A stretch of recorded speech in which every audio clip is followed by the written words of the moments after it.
And we are back. Thank you for staying tuned. Now, the chances of you getting offended in the course of the day must be pretty high. We have to agree that it is obvious we get offended by one thing or the other in the course of the day. But how do we go about maintaining or making sure that we overcome these offenses and bitterness so that we stop walking around having grudges in our hearts? We stop walking around feeling bitter about, several people who have probably offended you. Now, we are going to be looking at this particular topic on overcoming offense and bitterness for your own wellness. And to help me get deeper into this conversation, I am joined by, on my far right, we have Pastor Pearl Blessing, and just next to me is Pastor David Kimani. Welcome to Good Morning Kenya. Thank you for having us. Yeah, it is good to have you here just talk about this particular topic on bitterness and offense, which, as I have said, I hope you guys agree with me. Like, the chances of one getting offended in a day even, I wouldn't even say it in the long run, just today, the chances of me getting offended are pretty high. You agree with me on that? I totally agree with you. As long as you're alive, you'll get offended. And so it's not about running away from being offended. It's the fact that offense will come. So what do you do when the offense comes? Yeah. You'll either get offended or you'll be the one offending someone. Exactly. So offense, it's part of life. So having known that it's part of life, now how do we deal with it once it comes? Because coming will definitely come. It will definitely come, yes. right? And just maybe, Pastor Pearl, if you can just tell us, what do you think is the root cause of offense and bitterness as well? Okay. Usually what happens is that being offended is inevitable, and most of the things that cause people to be offended are not, you don't plan to offend, but you find you have offended. Yes. And you may be offended or offend someone.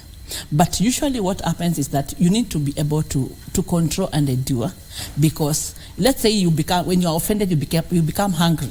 Yeah. And if you don't forgive, then you become bitter. So you find bitterness comes after having been angry and not able to forgive. So, but offense, I want to tell you, even if I tell you, forgive me, I'm sorry. Let me tell you, I will do it again, because I'm human. It is here with us. It is continuous. We just need to know how to deal with it. Yes. According to you, what do you feel is the root cause? The root cause of offense is because we are different. For example, Pastor Pearl, she's my friend. Her way of doing things are different from my own. So as we work together, either as workmates or maybe as an employer-employee relationship or a husband and wife kind of a relationship, offense will come. In our language, there's something we say that when two ions are in one box, they'll have to crash. We'll definitely have to crash at some point. And because of our differences, which is actually beauty in itself, but beauty sometimes, for it to complement one another, there has to be some crashing for it to work.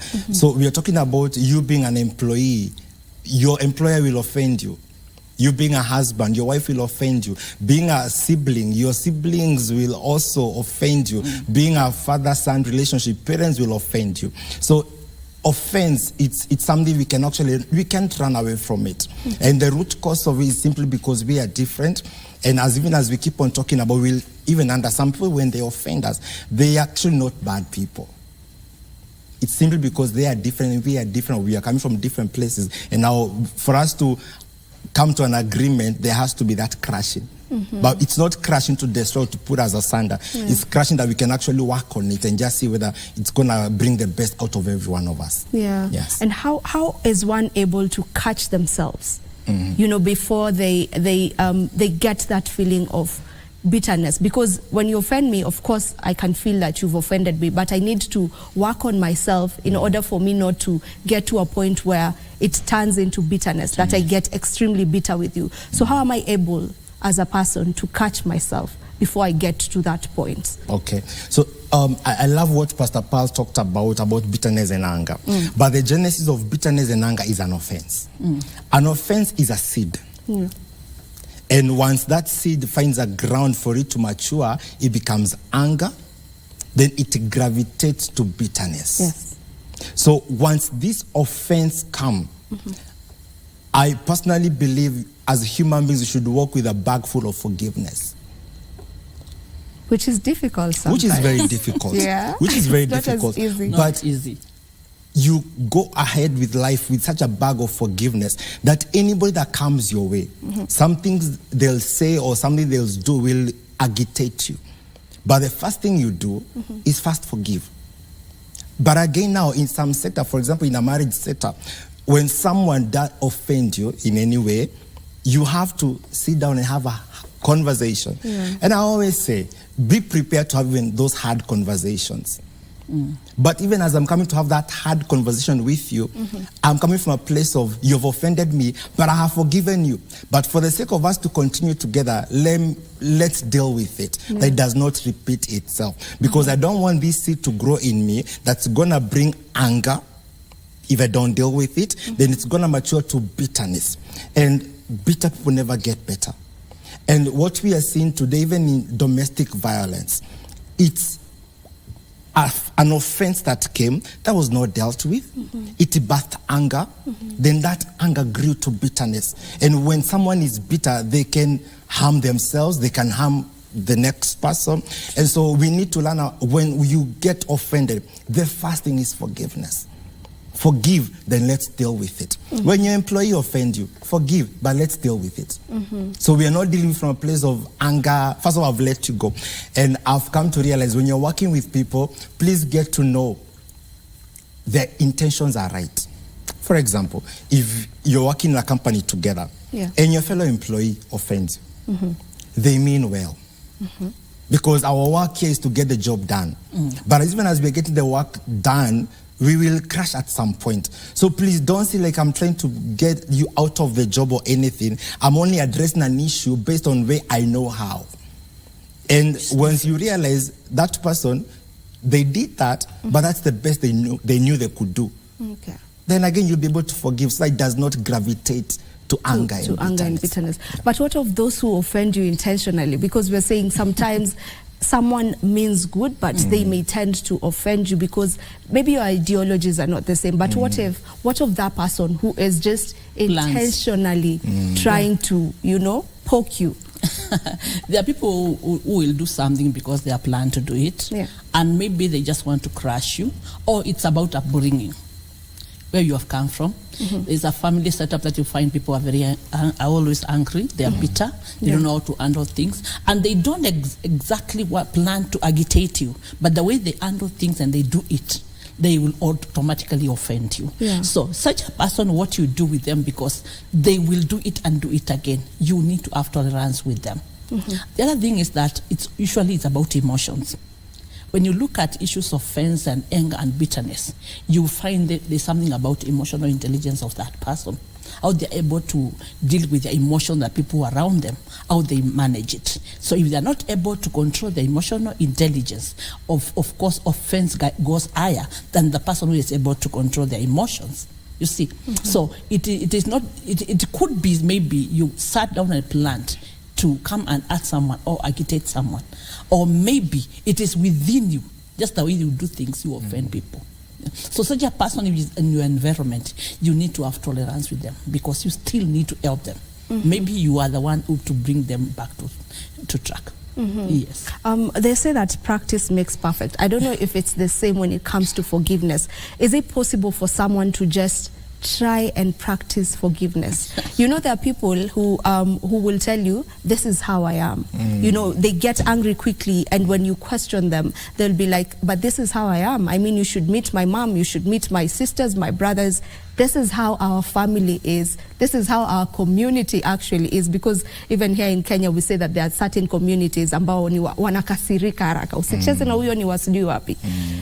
So is it possible for someone to just be able to practice this and not just say that, with me, this is how I am. I don't really, I'm not able to forgive quickly. Is forgiveness something that someone can practice? I agree with what you're saying, that someone says, this is who I am. Yeah, this is who I am. But does it have to remain that way? If it doesn't have to remain that way, then we can work it. Yeah. And you can practice to forgive from the little things that happens in your daily life. Yeah. For example, like you're driving to town and you have the right of the way, then someone just comes. One of the reactions you want to do is just get agitated and like, how about you say, you know what? Could be he's rushing to hospital. Maybe he has an important meeting to attend. That's why you practice from the little things. And if you can master the act of forgiving the little things, they do not culminate to big things. So it's something you can actually learn. And no human being is born in a particular way. Things we learn. We learn bitterness.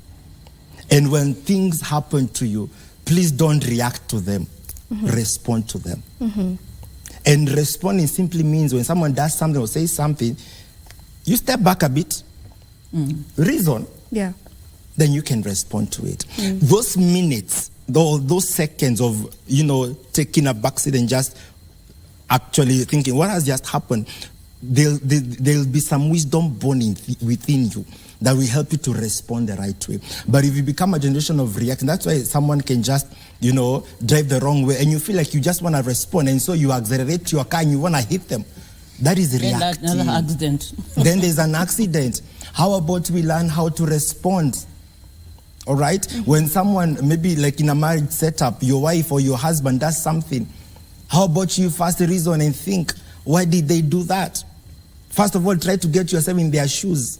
Where are they coming from? Why did they do that? Because as much as I'm coming from a place of our family is bitter and angry, that doesn't have to be my story.